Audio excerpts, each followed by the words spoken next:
Terinspirasi dari kisah nyata pada Mei tahun 1980, Fidel Castro, sang presiden Kuba, membuka pelabuhan Mariel di Kuba dengan tujuan agar rakyatnya bisa bertemu dengan kerabat mereka di Amerika.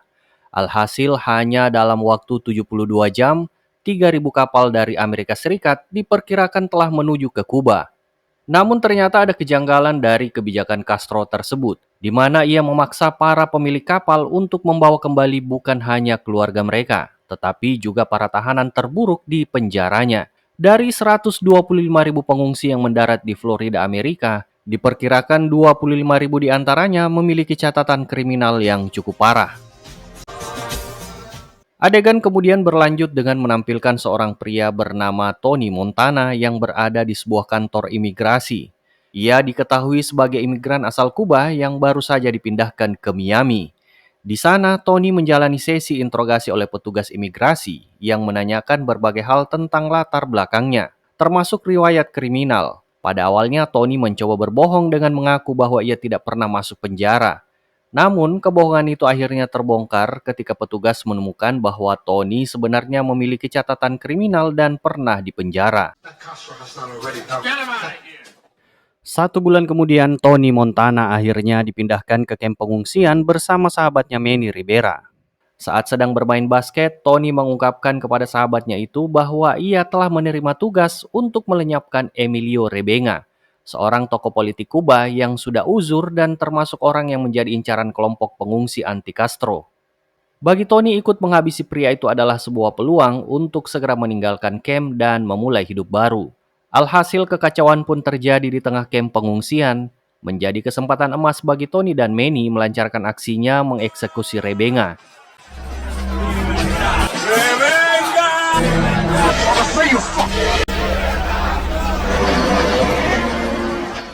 Berkat tugas tersebut, masa tahanan imigrasi mereka berakhir dan keduanya resmi mengantongi izin tinggal di Miami.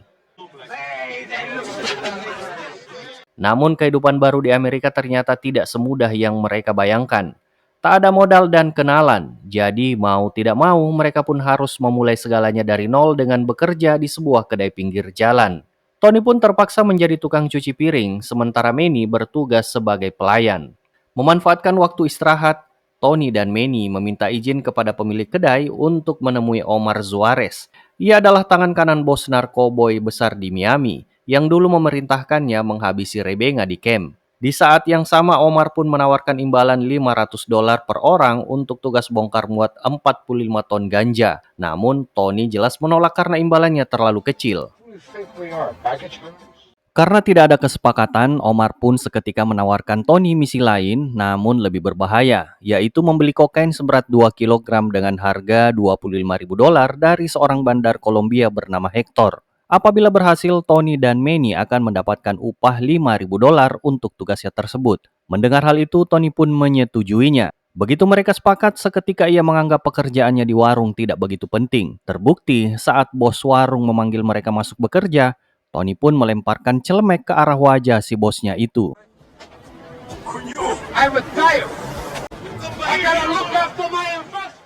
Beberapa hari kemudian, Tony, Manny, dan 2 orang rekannya yang bernama Angel dan Cici menuju ke sebuah hotel yang berada di downtown Miami, lokasi tempat Hector berada.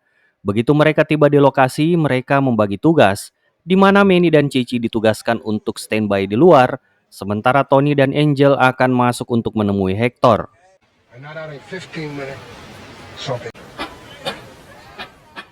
Saat pertemuan berlangsung, rencana yang telah disusun ternyata tidak berjalan sesuai harapan. Tony mulai merasa kesal terhadap Hector yang bersikap meremehkannya. Dugaan itu pun terbukti ketika tiba-tiba salah satu anak buah Hector menodongkan senjata ke arah mereka.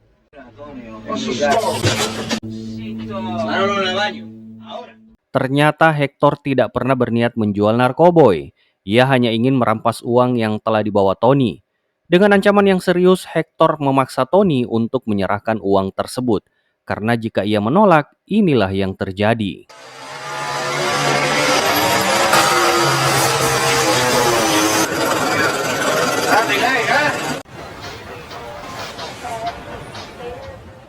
Selanjutnya, saat Tony hendak dieksekusi, situasi berubah ketika Cici dan Manny datang tepat waktu untuk menyelamatkannya.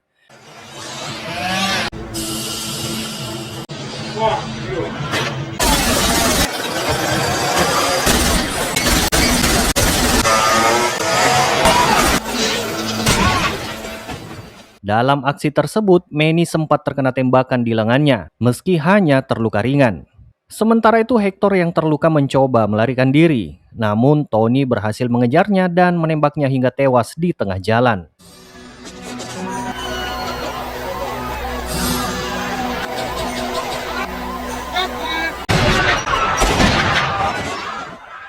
Setelah aksinya itu, mereka pun segera melarikan diri sambil membawa narkoboy dan uang sebelum polisi tiba di lokasi.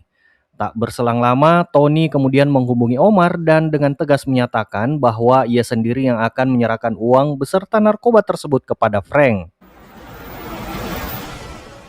Pada malam harinya, Tony dan Manny akhirnya bertemu dengan Frank Lopez di kediamannya. Di sana, Frank tampak terkesan pada Tony, bukan hanya karena berhasil membawa narkobanya, tetapi juga karena mampu mengembalikan uang secara utuh tanpa kurang $1 pun. Di sana, Tony juga berkenalan dengan istri Frank, yaitu Elvira Hancock. Tak lama kemudian, Frank mengajak Tony dan Manny pergi ke sebuah klub malam favoritnya. Dalam suasana tersebut, Frank menawarkan Tony untuk bekerja langsung di bawah kendalinya. Saking bahagianya, ia bahkan mengizinkan Tony berdansa dengan Elvira istrinya. Saat berdansa, Tony merasa ada yang aneh pada dirinya. Seketika ia mulai tertarik pada Elvira. Akan tetapi sikap dingin Elvira membuatnya tidak merespon. Akibat penolakan itu justru membuat Tony semakin terobsesi padanya.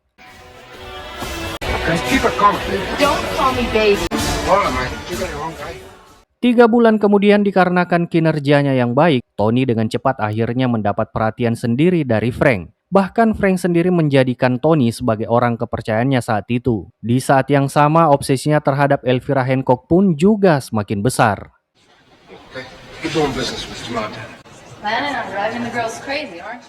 Di waktu yang berbeda, Tony menyempatkan diri untuk mengunjungi keluarganya setelah lama tidak bertemu. Ia datang dengan niat untuk memperbaiki hubungan dan membahagiakan mereka. Dari pertemuan itu diketahui bahwa ayahnya merupakan mantan anggota Angkatan Laut Amerika yang telah lama meninggalkan mereka sejak Tony masih kecil. Kini, ibu dan adiknya yang masih remaja yang bernama Gina Montana menjalani kehidupan sederhananya di Miami. Dengan penampilan yang rapi, Tony mencoba membantu dengan memberikan uang tunai sebesar $1.000. Namun niat baik itu ditolak oleh ibunya yang menganggap uang tersebut berasal dari hasil kejahatan. Meski begitu, Gina tetap menunjukkan kasih sayangnya sebagai adik dengan mengikuti Tony keluar rumah.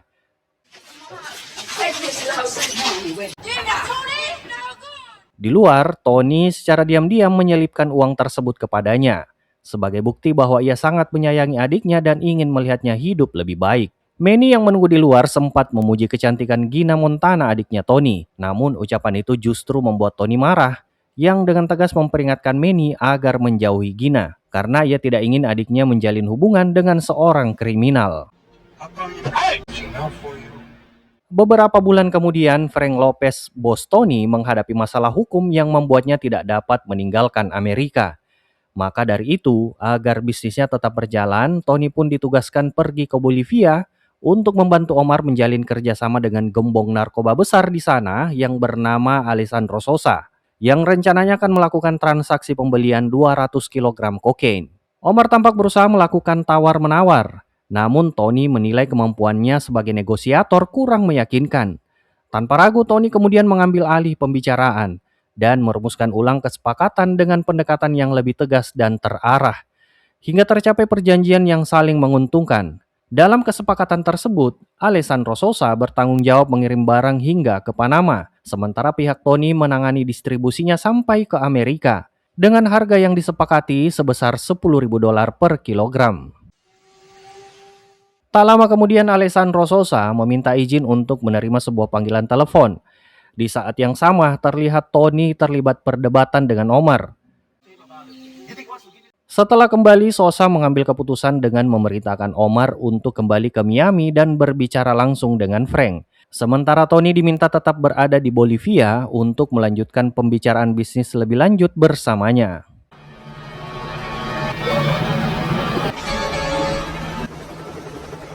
think you speak from the heart. Well, I say to myself, Beberapa saat kemudian, Tony yang masih terkejut setelah menyaksikan Omar digantung dari helikopter atas perintah Sosa, langsung menanyakan alasan di balik tindakan tersebut.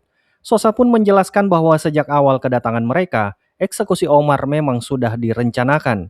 Ia mengungkapkan bahwa beberapa tahun sebelumnya, Omar pernah menyebabkan sejumlah anak buahnya tertangkap polisi karena ternyata ia adalah seorang mata-mata polisi. why don't I go back and talk? Berbeda dengan Omar, Tony dengan tegas menyatakan bahwa ia tidak akan pernah berkhianat. Ia juga mengaku sejak awal memang tidak pernah benar-benar mempercayai Omar. Sikap tegas dan kejujurannya itu membuat Sosa mulai percaya padanya. Akhirnya, Sosa pun mengajaknya untuk menjadi partner dalam mendistribusikan barangnya di wilayah Amerika. Meski demikian, Sosa tetap memberikan peringatan keras agar Tony jangan pernah mengkhianatinya. Setelah kembali ke Miami, Tony langsung dimarahi oleh Frank Lopez karena dianggap bertindak di luar kendalinya. Frank yang sudah mengetahui kematian Omar merasa kesal dan menilai Tony telah mengambil keputusan tanpa pertimbangan matang. Ia menjelaskan bahwa kerjasama dengan Sosa justru berisiko besar karena jumlah narkoba yang terlalu banyak akan memicu konflik dengan kartel lain. Sesuatu yang ingin ia hindari karena bisa menguras biaya dan tenaga. Namun Tony justru menanggapi dengan sedikit arogan. Ia merasa ini adalah kesempatan besar untuk berkembang. Menurutnya, sudah saatnya mereka berpikir lebih jauh dan memperluas jaringan ke seluruh Amerika. Dengan cara itu, mereka bisa mendapatkan keuntungan yang jauh lebih besar dan menjadi kartel paling kuat di negara tersebut. Frank kemudian memperingatkan Tony bahwa Sosa adalah sosok yang berbahaya, seperti ular yang sewaktu-waktu bisa menyerang. Sedikit saja kesalahan dalam bisnis dengannya, ia tidak akan ragu untuk menyingkirkan mereka. Di sini Frank kembali mengingatkan Tony, jika seorang pengedar yang sifatnya terlalu ambisius, biasanya tidak akan bertahan lama. Akan tetapi Tony justru mengacuhkan nasihat tersebut dan segera pergi dari sana. Saking ambisiusnya si Tony, ia justru datang menemui Elvira Hancock dan dengan berani mengajaknya meninggalkan Frank Lopez untuk hidup bersamanya. I want you to marry me. Frank, Frank is not gonna last, okay? Pada malam harinya di sebuah klub, Tony didatangi oleh seorang detektif korup bernama Strange. Ia mengetahui bahwa Tony terlibat dalam bisnis narkoba dan kemudian mencoba memerasnya dengan menawarkan perlindungan serta informasi tentang para pesaingnya. Di sana Tony sempat mengabaikan Strange karena perhatiannya tertuju pada Gina adiknya yang juga berada di sana dengan seorang pria yang menurutnya tidak beres. You like snacks? It's fertilizer. Tak berselang lama saat Gina sedang menuju ke kamar mandi, Tony pun mengikutinya. Di sana, Tony begitu kesal kepada Gina karena hampir saja ia menjadi korban mantap-mantap si pria hidung belang.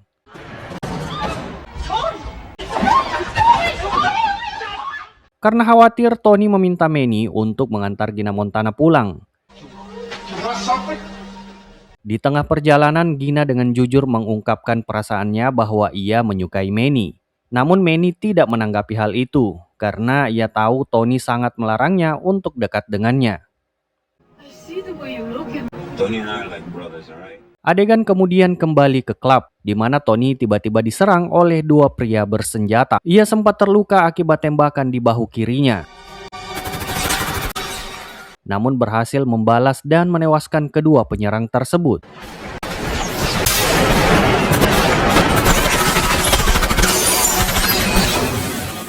Tony pun mulai curiga bahwa Frank Lopez berada di balik serangan itu, termasuk keterlibatan Strange dalam upaya pemerasan. Maka dari itu ia pun meminta pengawalnya Nick untuk menghubungi Frank. Tak lama kemudian sekitar pukul 3 dini hari, Tony bersama Manny dan Cici mendatangi kantor Frank. Benar saja di sana mereka mendapati Frank sedang bersama Strange dan salah satu pengawalnya.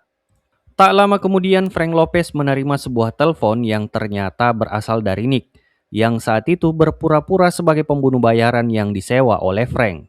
Namun Frank berusaha menutupi situasi dengan mengaku bahwa panggilan tersebut berasal dari Elvira Hancock. Hal itu justru membuat Tony semakin yakin bahwa Frank adalah dalang di balik upaya pembunuhan dirinya. Tanpa ragu, Tony langsung menodongkan senjata ke arah Frank. Karena panik, Frank Lopez memohon ampun dan mencoba menyuap Tony dengan menawarkan Elvira Hancock serta sebesar $10 juta.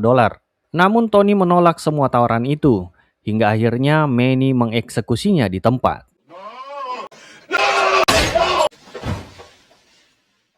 Sementara itu, Detektif Strange yang ketakutan bersikeras bahwa dirinya tidak terlibat dalam rencana tersebut. Meski begitu, Tony tidak mempercayainya dan tanpa ragu langsung menembaknya hingga tewas. Doesn't make any sense.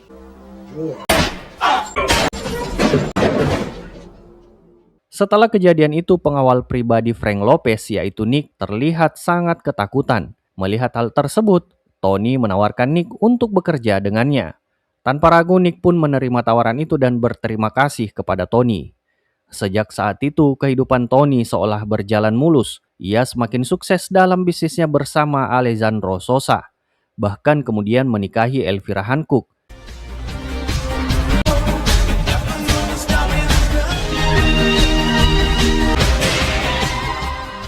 Di sisi lain, Manny dan Gina Montana diam-diam menjalani hubungan. Namun mereka merahasiakannya dari Tony. Di tempat lain terlihat sang manajer bank tempat Tony menyimpan uangnya menjelaskan bahwa proses pencucian uang kini semakin sulit dilakukan. Hingga ia harus menaikkan biaya jasanya hingga 10%. Better than you are.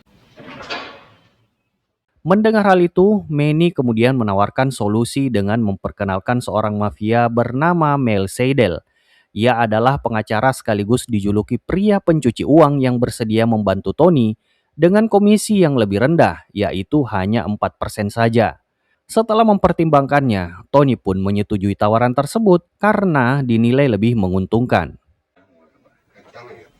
I don't give a fuck. Kini Tony terlihat semakin sukses. Namun, kesuksesan itu membuatnya mulai lupa diri. Saking fokusnya Tony pada bisnisnya hingga Elvira istrinya menjadi kesal karena jarang mendapatkan belayan dari Tony. Dad, you stop saying. Oh, no. Frank was bad. Don't toot your horn, running it up. Beberapa hari kemudian saat itu Tony yang bersama Seidel terlihat sedang menghitung uang. Namun siapa sangka kalau Seidel tiba-tiba saja mengungkapkan kalau dirinya telah bekerja sama dengan kepolisian untuk menangkap mereka. Alhasil Cici dan Tony yang berada di sana langsung diamankan oleh petugas. You're under arrest for violence. Meskipun demikian, hal tersebut sama sekali tidak membuat Tony ketakutan. Karena ia yakin penangkapannya kali ini tidak akan berlangsung lama. Karena pengacara andalannya mudah saja untuk mengurus kebebasannya dari hukuman. By tomorrow morning, you're gonna be... Namun sang pengacara juga menjelaskan bahwa walaupun Tony bisa lolos dari tuduhan kejahatan pencucian uang, ia tetap harus menjalani hukuman sekitar 3 tahun penjara akibat kasus penggelapan pajak. Plus 300 in cash. The fucking country was built on Washington. Di sisi lain, Manny yang mengetahui situasi tersebut justru menyarankan agar Tony menjalani hukumannya saja. Karena menurutnya penjara di Amerika tidak sekeras di Kuba. Pengacara Tony juga menambahkan bahwa hukum masih bisa diatur, yang tadinya 3 tahun berpotensi dipersingkat menjadi sekitar 6 bulan saja. Mendengar penangkapan Tony, Sosa yang tidak ingin kehilangan distributor utamanya segera menawarkan jalan keluar agar Tony terhindar dari hukuman penjara. Ia kemudian memanggil Tony ke Bolivia dan memperkenalkannya kepada sebuah kelompok penting yang terdiri dari seorang miliarder sekaligus kepala militer Bolivia, menteri dalam negeri Bolivia, serta seorang pria Amerika misterius bernama Charles Goodson. Orang-orang tersebut bersedia membantu Tony agar terhindar dari hukuman penjara. Namun bantuan itu tentu tidak gratis. Barulah kemudian Sosa menjelaskan bahwa ada seorang jurnalis asal Bolivia yang berusaha mengungkap kasus korupsi yang melibatkan rekan bisnisnya. Untuk menghentikan ancaman tersebut, Sosa berencana mengirimkan algojonya bernama Alberto ke New York City untuk membunuh jurnalis itu. Namun karena Alberto tidak mengenal wilayah Amerika, makanya ia meminta Tony untuk menemaninya dan memastikan rencana tersebut berjalan lancar. Setelah kembali ke Amerika, Tony mencurahkan kegelisahannya kepada Manny. Ia mengaku tidak nyaman dengan rencana pembunuhan tersebut karena bertentangan dengan prinsipnya yang tidak ingin menyakiti warga sipil yang tidak bersalah. Namun karena merasa tidak memiliki pilihan lain, mau tidak mau, ia pun terpaksa menyetujui misi tersebut. Di sisi lain saat Tony sedang berbicara dengan Manny, Elvira justru tiba-tiba menunjukkan kemarahannya.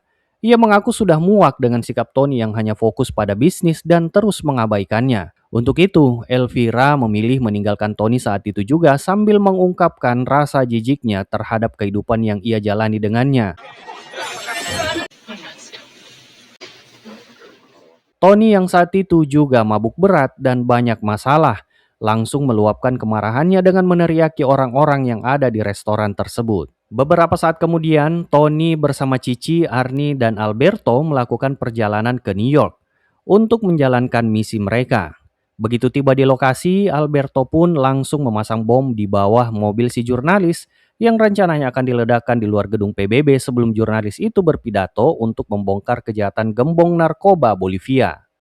Namun rencana tersebut berubah ketika Tony melihat jurnalis itu bersama istri dan anak-anaknya.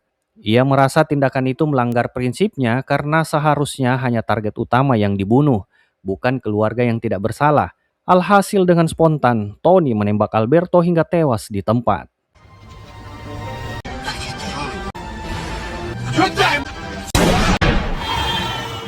Setelah menerima laporan dari lapangan, Sosa langsung menelpon Tony dengan penuh amarah karena rencana pembunuhan jurnalis tersebut gagal. Alhasil polisi telah menemukan bom yang dipasang di bawah mobil jurnalis dan Interpol pun mulai mengetahui keterlibatan Sosa sebagai dalang utamanya. Merasa dikhianati, Sosa menjadi sangat marah dan bersumpah akan membalas perbuatan Tony. Namun Tony yang juga terbawa emosi justru menantang Sosa untuk adu mekanik. Sementara itu ibu Tony juga memberi kabar bahwa Gina dan Manny telah menghilang. Ia pun kembali memarahi Tony karena merasa semua ini terjadi akibat sikap Tony yang terlalu memanjakan adiknya dengan uang. Meski begitu, sang ibu akhirnya memberitahu alamat Gina kepada Tony karena ia pernah diam-diam mengikuti Gina ke sana. Sesampainya di rumah Gina, Tony terkejut ketika yang membukakan pintu ternyata Manny. Ia semakin terkejut saat melihat Gina mengenakan gaun tidur.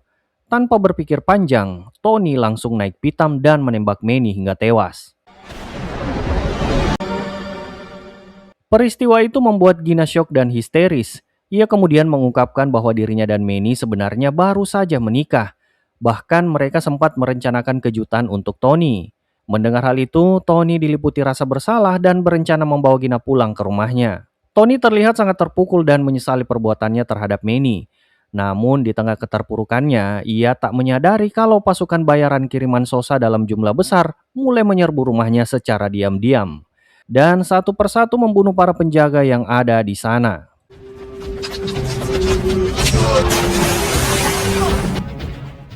Terlihat Gina yang putus asa mengenakan baju tidur dan membawa sebuah pistol memasuki ruangan Tony sambil meluapkan kekesalannya kepada sang kakak karena telah membunuh Manny. Do it now before it's too late. Come on. Tony, come on. Namun tanpa diduga tembakan yang dilepaskan Gina tidak berhasil mengenai Tony. Meski cukup membuat terkejut salah satu anak buah Sosa yang saat itu sedang menyelinap di luar jendela dengan niat yang sama. Pada akhirnya anak buah Sosa tersebut masuk melalui jendela dan melepaskan tembakan secara brutal hingga membuat Gina tertembak dan tewas di tempat. Melihat adiknya tewas membuat Tony menjadi murka. Ia lalu mendorong penyerang itu keluar dari jendela hingga terjatuh, lalu menghujaninya dengan tembakan bertubi-tubi.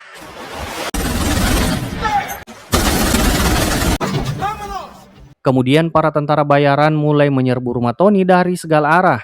Di dalam, Tony terlihat terpukul bersandar di samping jenazah Gina Montana sambil meminta maaf atas semua kesalahan yang telah ia lakukan.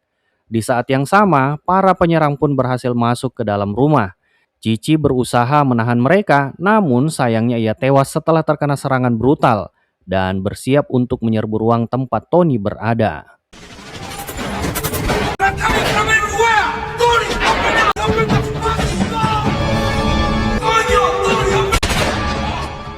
Menyadari situasi yang tidak bisa dihindari, Tony mempersenjatai dirinya dengan senapan serbu yang dilengkapi peluncur granat, lalu meledakkan pintu sebagai bentuk perlawanan terakhir. Dengan penuh amarah dan kebencian, ia pun mengucapkan kalimat pamungkasnya.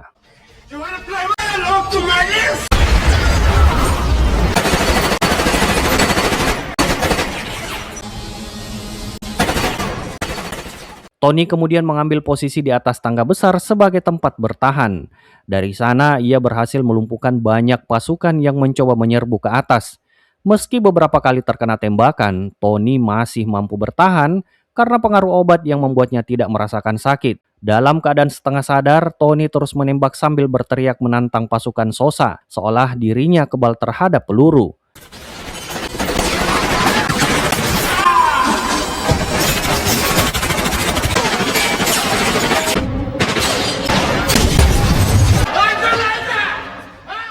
Namun di tengah kekecewaan itu, Tony tidak menyadari bahwa salah satu orang kepercayaan Sosa diam-diam menyelinap dari belakangnya. Tanpa sempat bereaksi, Tony akhirnya ditembak dari belakang dengan senapan shotgun dan tewas seketika.